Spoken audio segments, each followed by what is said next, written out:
आमदार ज्योती एकनाथ गायकवाड यांनी उचलला आवाज आणि घडला बदल। 8000 कंत्राटी कामगार होणार कायम।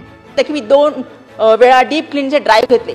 एका वॉर्डमध्ये फिरताना मी विचारलं की इथे बीएमसीचे कर्मचारी, सफाई कर्मचारी किती आहेत, तर त्यांनी सांगितलं 19। मग मला दाखवा 19 कुठे आहेत, तर 1919 हे रिटायर झाले होते।